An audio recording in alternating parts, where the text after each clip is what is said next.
ॐ अज्ञानतिमिरान्धस्य ज्ञानाञ्जनशलाकया चक्षुरुन्मिलितं येन तस्मै श्रीगुरवे नमः। वाञ्छाकल्पतरुभ्यश्च कृपा सिन्धुभ्येव च पतितानां पावनेभ्यो वैष्णवेभ्यो नमो नमः।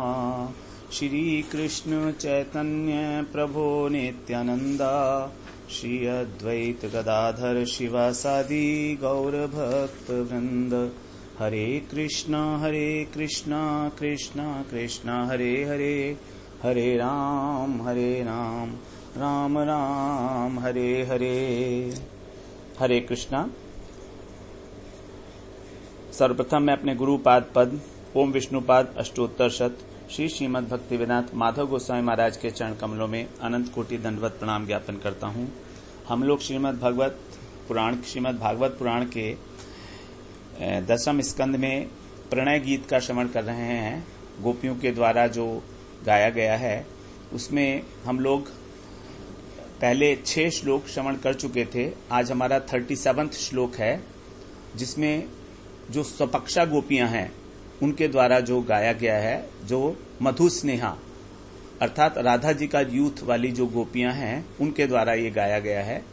तो ये बता रही हैं, इसमें गोपियां कह रही हैं, श्रीयत पदाम्बुज रजशक में तुलस्या लब्ध्वापि वक्षसि पदम किल भृत्यजुष्टम यस्या स्ववीक्षण कृतेन्यसुरप्रियासस् तद्वद वयं च तव पादरजः प्रपन्ना। यहाँ पर गोपियां अब लक्ष्मी जी का उदाहरण देते हुए, उनका दृष्टांत देते हुए भगवान से कह रही हैं कि जिन लक्ष्मी जी की कटाक्ष प्राप्त करने के लिए, कृपा कटाक्ष प्राप्त करने के लिए स्ववीक्षण कृते मतलब कृपा कटाक्ष, तो उनका कृपा कटाक्ष प्राप्त करने के लिए बड़े बड़े देवता, अन्य सुर ये भी प्रयास करते रहते हैं, तपस्या करते रहते हैं। वही लक्ष्मी जी आपके वक्षस्थल पर जिन्होंने स्थान प्राप्त कर लिया है, क्योंकि लक्ष्मी जी भगवान के वक्षस्थल पर विराजमान है। नारायण के बाईं ओर लक्ष्मी जी सुनहरी रेखा के रूप में भगवान के वक्षस्थल पर विराजमान है।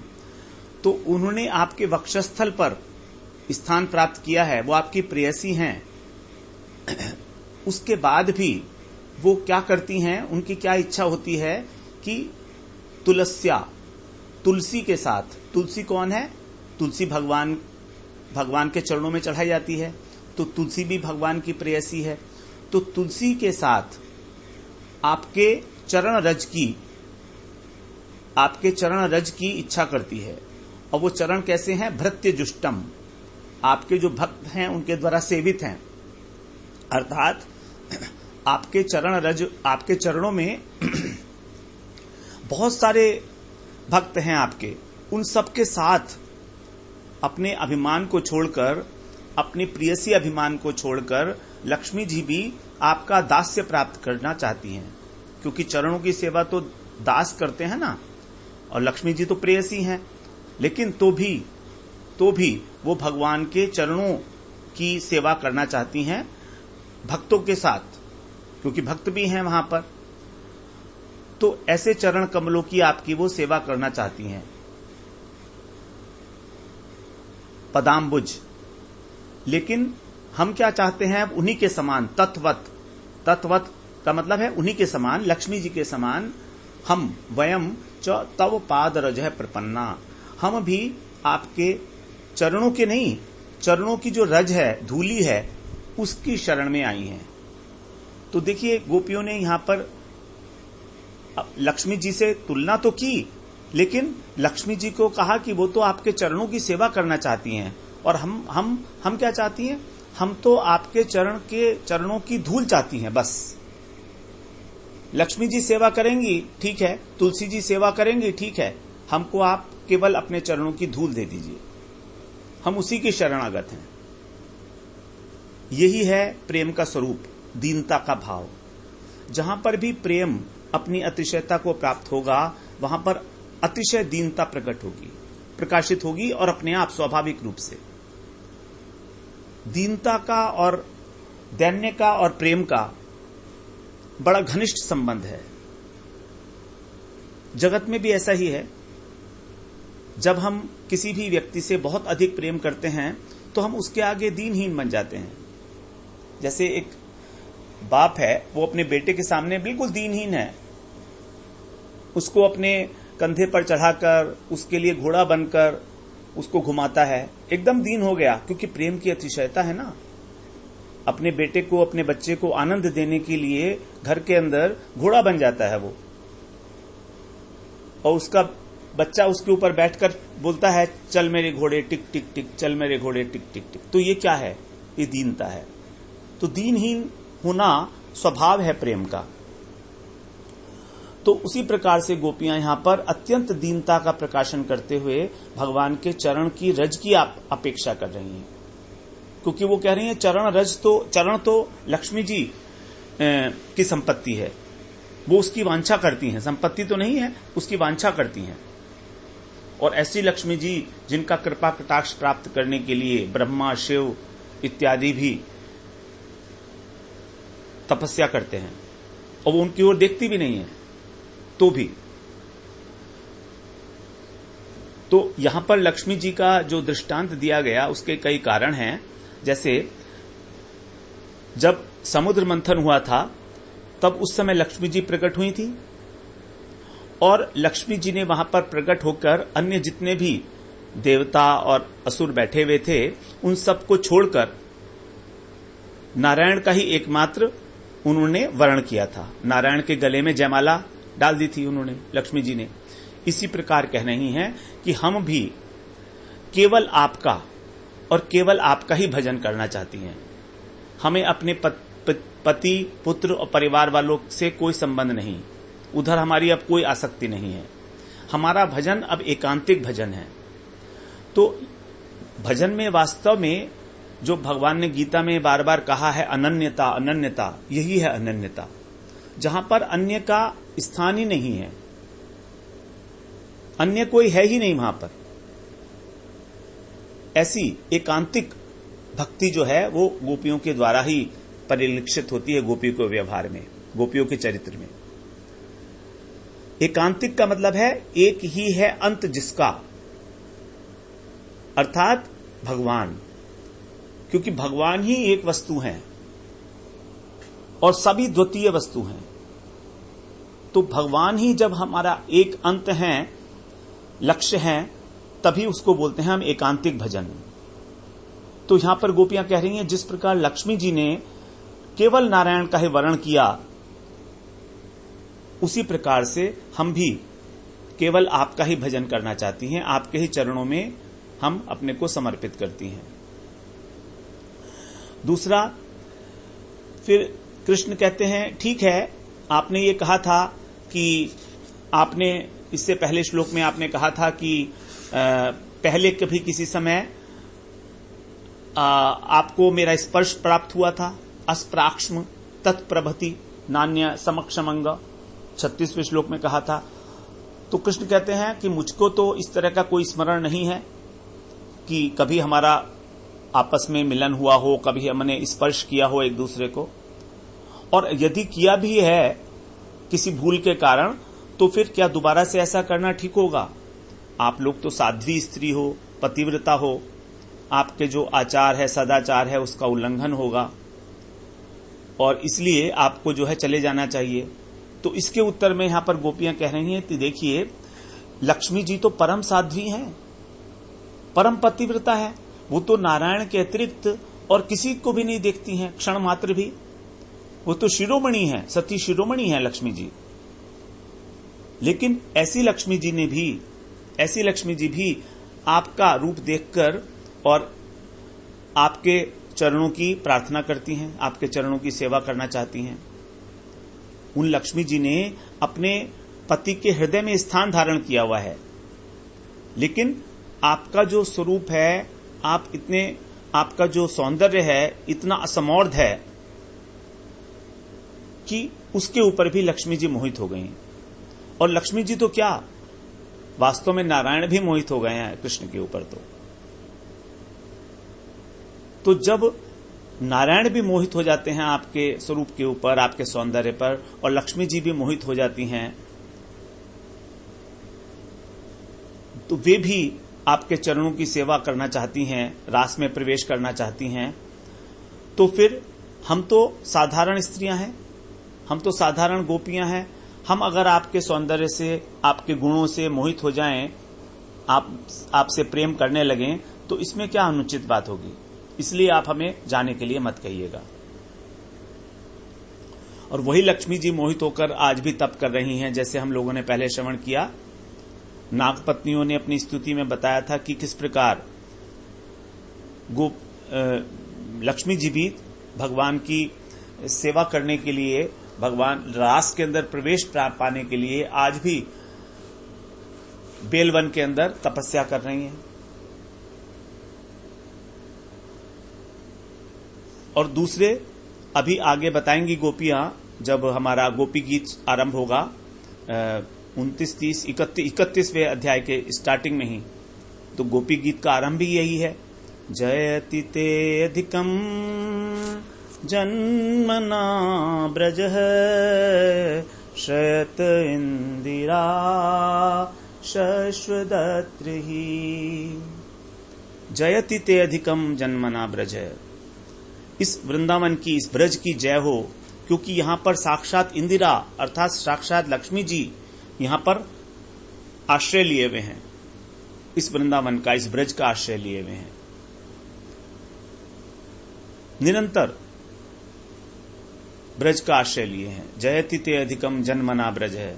श्रेयत इंदिरा, इंदिरा मतलब लक्ष्मी जी, शश्वदत्त ही, शश्वत यहां पर आश्रय लिए हैं अत्र।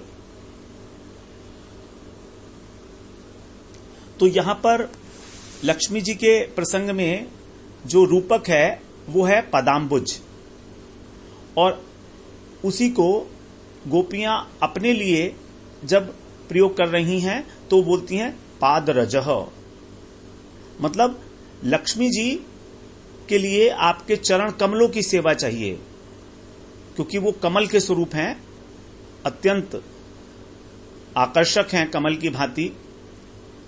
और हमको क्या चाहिए? कमल नहीं चाहिए आपका पाद पद्म नहीं चाहिए आपको हमको चाहिए आपके चरणों की धूल।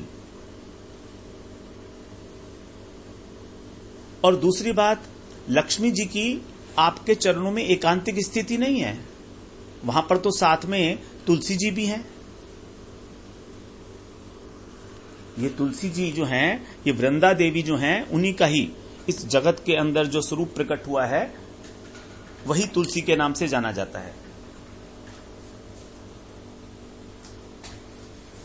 जो भगवान की लीला में वृंदा देवी हैं, वही तुलसी के रूप में इस जगत के अंदर प्रकट हुई हैं। जैसे कि कहा है, तुलसी जो वृंदा देवी का अष्टक है उसमें ये कहा गया है वृंदा देवी के लिए, त्वं कीर्त्यसे सात्वत तंत्र विद्धि लीलाभिधाना किल कृष्ण शक्ति।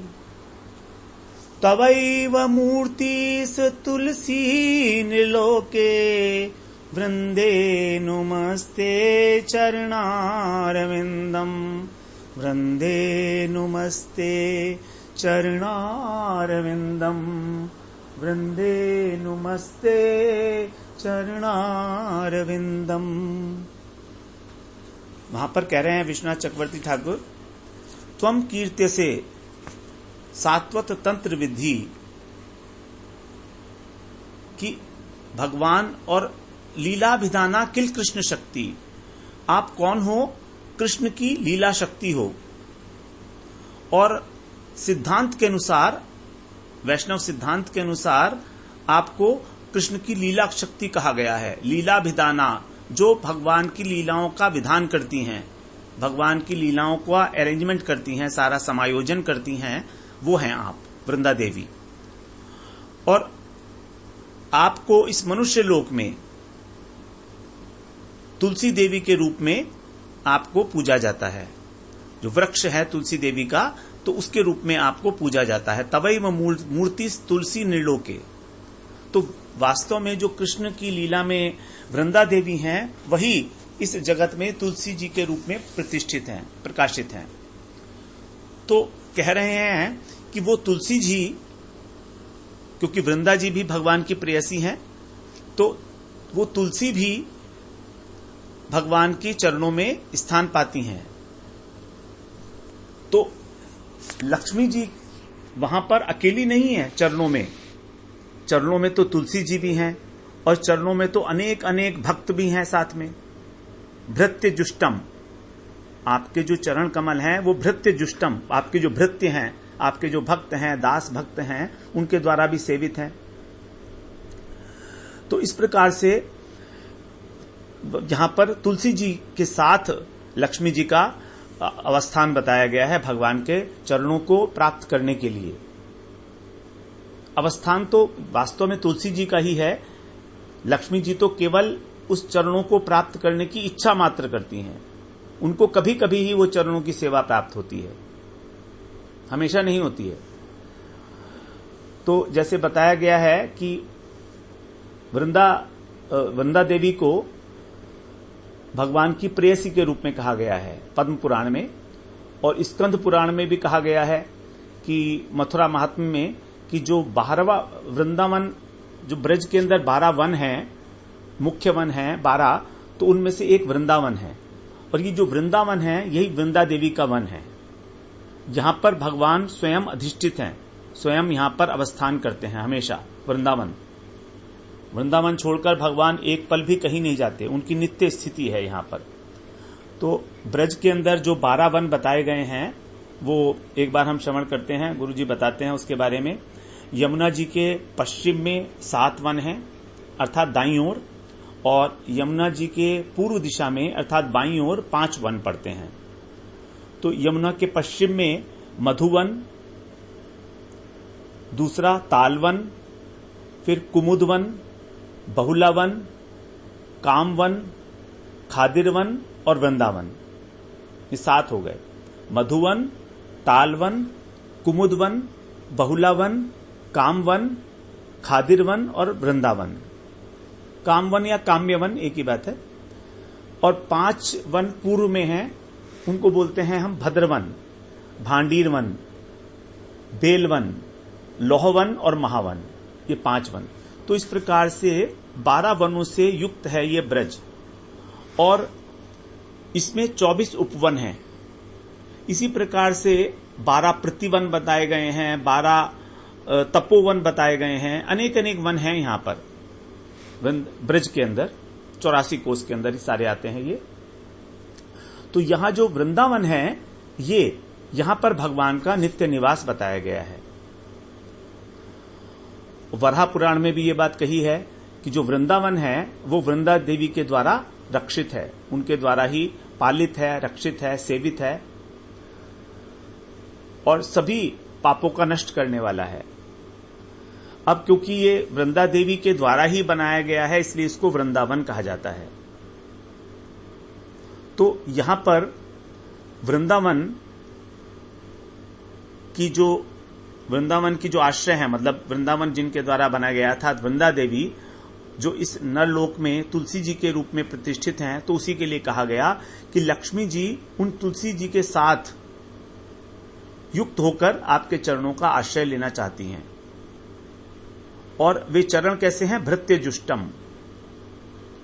भृत्य जुष्टम का मतलब हो गया अनेक जो दास हैं आपके, उनके द्वारा भी सेवित है ये। तो वहां पर बता रहे हैं चरणों के अंदर आपके भीड़ है, एकांतिक स्थान नहीं है। और जबकि वक्षस्थल पर तो एकांतिक स्थिति है लक्ष्मी जी की। लक्ष्मी जी प्रेयसी हैं भगवान की, नारायण की, और वहां पर वक्षस्थल पर उनका एकांतिक स्थान है। वहां पर कोई और नहीं है लक्ष्मी जी के अतिरिक्त, क्योंकि भगवान की प्रेयसी हैं, तो वहां पर उन्होंने स्थान दिया है अपने वक्षस्थल पर। उस वक्षस्थल को छोड़कर, एकांतिक स्थान को छोड़कर भीड़ वाले स्थान पर लक्ष्मी जी जाना चाह रही हैं। कितने आश्चर्य की बात है। ये भगवान के चरण कमलों की महिमा बता रहे हैं कि उस एकांतिक स्थान को छोड़कर भगवान के चरण कमलों की प्राप्ति के लिए लक्ष्मी जी इच्छा करती हैं, कितने आश्चर्य की बात है। इसका मतलब कुछ महिमा तो है आपके चरण कमलों की। और लक्ष्मी जी भी कोई साधारण तो है नहीं। इसके लिए कहा उन्होंने, जिनकी कृपा कटाक्ष प्राप्त करने के लिए अन्य सुर का मतलब देवता, तो अन्य देवता जो हैं वो कृपा कटाक्ष प्राप्त करने के लिए इच्छा करते हैं, उनकी प्रार्थना करते हैं, स्तुति करते हैं, तपस्या करते हैं। तो यहां पर अन्य सुर में ब्रह्मा और शिव के अतिरिक्त इंद्र, वरुण इत्यादि, इनके अतिरिक्त जो भगवान के जो दास हैं वैकुंठ के अंदर, व्योमनाथ नारायण के जो दास हैं, जैसे विश्वक्सेन, गरुड़ इत्यादि, ये भी लक्ष्मी जी की कृपा कटाक्ष के लिए देखते रहते हैं। ये चाहते हैं कि जिस प्रकार से लक्ष्मी जी अपने पति श्री नारायण की सेवा करती हैं जिस प्रेम के साथ, वही प्रेम हमको भी मिले, जिससे हम भी नारायण की सेवा उसी प्रकार से कर सकें। लेकिन लक्ष्मी जी उनको देखती तक नहीं है। ऐसी लक्ष्मी जी इतनी महान है तो भी वो आपके चरण कमल की सेवा करना चाह रही हैं वृंदा देवी के साथ, तुलसी जी के साथ। तो यहां पर गोपियों का जो भाव है, दो प्रकार के भाव बताए जा रहे हैं बार बार। एक तो प्रार्थना है उनकी और एक ऐश्वर्य है, दोनों है। एक जगह तो अपनी दैन्यता का प्रकाशन कर रही हैं वो कि हमको आपके चरण रज की इच्छा है, और दूसरी ओर भगवान का जो ऐश्वर्यमय रूप है वो भी कह देती हैं बीच बीच में वो कि आप तो अंतर्यामी हो, इस प्रकार से।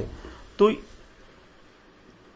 जब उनके अंदर प्रेम बढ़ता है, भगवान के प्रति प्रेम बढ़ता है, तो उनको फिर प्रार्थना करती हैं वो। और जब ज्ञान शक्ति उनकी जो है, भगवान की ज्ञान शक्ति उनके ऊपर आरूढ़ होती है, गोपियों में जब ज्ञान शक्ति का प्रकाशन होता है, तो वो उनको भगवान की ऐश्वर्य मूलक प्रार्थना करनी पड़ती है। भगवान के उत्कर्ष का, ऐश्वर्य का वो बखान करने लगती हैं, वर्णन करने लगती हैं। तो दोनों प्रकार से है, प्रार्थना भी है और ऐश्वर्य का भी वर्णन है भगवान के इन दोनों जगह पर।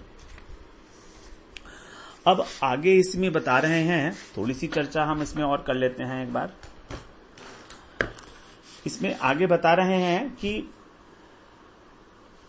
लक्ष्मी जी से कंपेयर कर रही हैं, नारायण की जो प्रेयसी हैं उनसे कंपेयर करने का यहां पर मतलब यह है कि गुणों में तुम नारायण के समान हो, गर्गाचार्य ने कहा था, तो हम भी लक्ष्मी के समान हैं।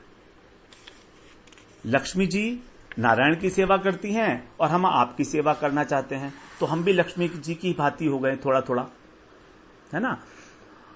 और दूसरी बात है कि लक्ष्मी जी जिस प्रकार से प्रेयसी भाव को छोड़कर दास भाव की अभिलाषा कर रही हैं, उसी प्रकार की दासता की ही अभिलाषा हम भी कर रही हैं। इसीलिए अपनी लज्जा का परित्याग करके हम आपके जो अन्य दास हैं उनके साथ मिलकर आपके चरण रज की प्रार्थना कर रही हैं। अब नारायण ने लक्ष्मी जी को प्रसन्न होकर, लक्ष्मी जी पर प्रसन्न होकर उनको अपने वक्षस्थल पर स्थान दिया है नारायण ने। लेकिन क्या आप हमें अपने चरणों में भी स्थान नहीं दे सकते? हम भी तो आपकी प्रेयसी हैं।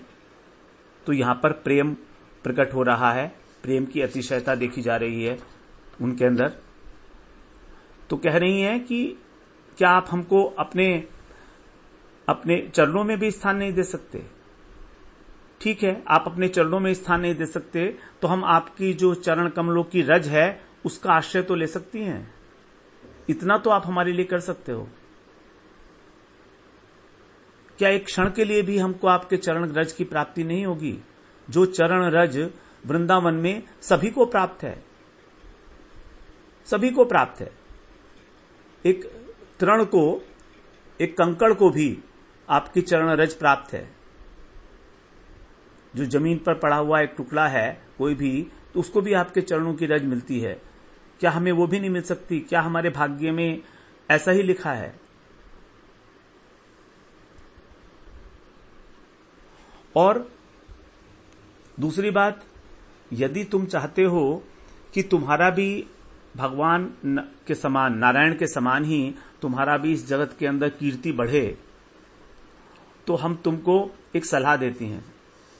और ये सलाह है कि जिस प्रकार से नारायण ने अपनी लक्ष्मी को, अपनी प्रेयसी को अपने हृदय पर स्थान दिया, उसी प्रकार आप भी हमको, जो आपकी प्रेयसियां हैं, अपने हृदय में स्थान दो, अपने वक्षस्थल पर धारण करो। ये गंभीर भाव है। अब यदि कृष्ण कहें कि देखो लक्ष्मी जी तो चंचल हैं, लक्ष्मी जी को चंचला भी कहा गया है ना। लक्ष्मी जी के दो स्वरूप हैं, एक तो है महालक्ष्मी और एक है चंचला लक्ष्मी। तो महालक्ष्मी जो हैं वो तो वैकुंठ में नारायण की प्रेयसी हैं, नारायण की पत्नी हैं, वो तो भगवान की, नारायण की सेवा में ही रहती हैं हमेशा। लेकिन जो उनका दूसरा स्वरूप है चंचला लक्ष्मी, वही इस जगत के अंदर धन संपत्ति के रूप में देखा जाता है। तो हम लोग वास्तव में, जो वैष्णव लोग हैं, वो महालक्ष्मी की ही पूजा करते हैं, वो चंचला लक्ष्मी की पूजा नहीं करते। लेकिन जो समाज में विषयी लोग हैं, साधारण लोग हैं, उनको मालूम ही नहीं है कुछ, तो वो दिवाली के अंदर चंचला लक्ष्मी की पूजा करते हैं। तभी तो वहां पर नारायण का मूर्ति नहीं लगाई जाती, केवल लक्ष्मी जी और साथ में गणेश जी बिठा दिए जाते हैं। अब लक्ष्मी जी और गणेश जी का तो कोई कॉम्बिनेशन ही नहीं बनेगा। लक्ष्मी जी, महालक्ष्मी तो नारायण को छोड़कर एक पल भी कहीं नहीं जाती, वो छोड़ ही नहीं सकती है नारायण को। तो नारायण के बिना लक्ष्मी की सेवा तो है ही नहीं वास्तव में। तो जो लक्ष्मी जी की सेवा की जा रही है दीपावली इत्यादि पर, वो चंचला लक्ष्मी की सेवा होती है। वो उनका जो इस जगत के अंदर प्रकट स्वरूप है, प्रकट हुआ है जो स्वरूप चंचला के रूप में, वही उसकी पूजा की जाती है। लेकिन वैष्णव लोग उस प्रकार की पूजा नहीं करते हैं चंचला लक्ष्मी की, वो पूजा करते हैं महालक्ष्मी की। क्योंकि लक्ष्मी जी तो वहीं आएंगी ना जहां पर नारायण होंगे। अगर नारायण नहीं है तो लक्ष्मी जी क्यों आएंगी वहां पर? परम साध्वी, परम पतिव्रता है लक्ष्मी जी। तो भगवान कहते हैं कि ठीक है, लक्ष्मी तो चंचल है, तो उसी प्रकार से तुम भी चंचल्य धर्म को अंगीकार करो। तो गोपियां कहती हैं कि कौन कहता है लक्ष्मी जी चंचल हैं? लक्ष्मी जी परम धीर हैं। ऐसी धीर हैं वो कि उनकी कृपा प्राप्त करने के लिए बड़े बड़े देवता, ब्रह्मा, शिव इत्यादि भी तपस्या करते हैं, तो भी उनको कोई किसी प्रकार की संपत्ति प्राप्त नहीं होती तपस्या करके भी। तो चंचला नहीं है लक्ष्मी जी। अगर चंचला होती तो क्या ब्रह्मा जी और शिव जी उनकी पूजा करते, उनकी कृपा कटाक्ष चाहते? ऐसा तो नहीं है। तो जब लक्ष्मी जी उन पर कृपा नहीं करती हैं, तो कौन करता है? लक्ष्मी जी की ही कोई एक विशेष शक्ति है, वो उनके ऊपर उनके अभीष्ट को पूर्ण करती है। ऐसा नहीं है कि उनको कुछ प्राप्त नहीं होता है लक्ष्मी जी की तपस्या करके। जो तपस्या किए हैं तो उसको लक्ष्मी जी उनकी ओर नहीं दृष्टिपात करती, लेकिन उनकी एक जो विशेष शक्ति विशेष है वो उनको उनके अभीष्ट प्रदान करती है। तो इस प्रकार यहां पर गोपियों ने इस श्लोक में लक्ष्मी जी के साथ अपना दृष्टांत देते हुए भगवान के चरण के रज की प्रार्थना की है बार बार। अब हम अगली बार जो है 38वें श्लोक में प्रवेश करेंगे। वांछा कल्पतरुभ्यश्च कृपा सिंधुभ्येव च पतितानां पावनेभ्यो वैष्णवेभ्यो नमो नमः।